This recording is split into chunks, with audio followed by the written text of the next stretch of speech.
current events by video. Napansin niyo po ba?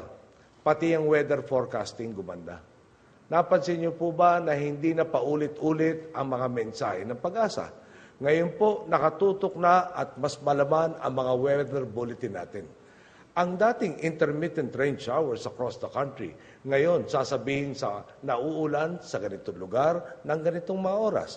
Delikadong lumabas sa mga mangingisda at iba pa. Tama po na hindi pa kumpleto ang equipments natin. Pero ngayon nagsimula na po tayong magtrabaho, kakaunti na lang ang kulang na kagamitan. Maling sistema at maling palakad ang nangligaw sa pagtataya ng panahon. Ang mga update dati na dumarating kada 6 na oras, kada oras na ngayon kung dumating. Marami po tayong binago sa Pag-asa. At kasama na po rito ang bulok na sistema. Nakita naman po natin ang katakot-takot na problemang minana natin. Pero hindi po tayo natinag. Naisaayos at naisasaayos na natin sa loob lamang ng 100 araw ang hindi nagawa ng ng dating administrasyon sa loob ng 3,448 araw. Hininto na po natin ang pagkatagal-tagal na sistema kung saan itinuloy ang mga proyekto na walang sumisiyasat. Kung angkop ba o kung may katwiran ba ang mga ito.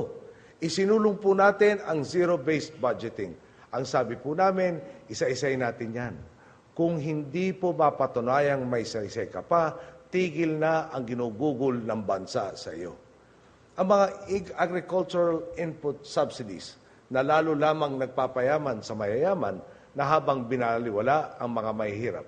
Ang mga programa tulad ng Kalayaan Barangay at Kilos Asenso na hindi naman inilatag ng malinaw kung ano ang prosesong dapat daanan at kung saan napunta ang pera, inilipat po natin ang kanilang mga pondo tungo sa mga programang napatunayan ng makakatulong sa taong bayan.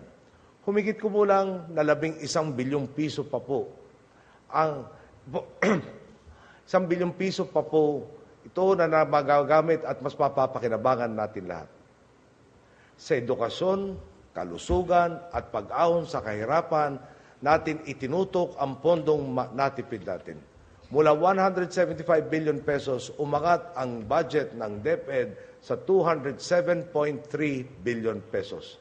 Gugugulin po ito upang makabuo ng 13,147 bagong classroom at ng 10,000 bagong teaching positions. Sa DOH, umungat mula sa 29.3 billion pesos ang budget papuntang 33.3 billion pesos upang mapatatag ang una-una National Health Insurance Program. Sa DSWD, lagpas doble na po ang budget galing 15.4 billion pesos papuntang 34.3 billion pesos. Ang punto po natin dito, walang maiiwan. Hindi po tayo papayag na yayaman ang iilan habang nalulunod sa kahirapan ang karamihan.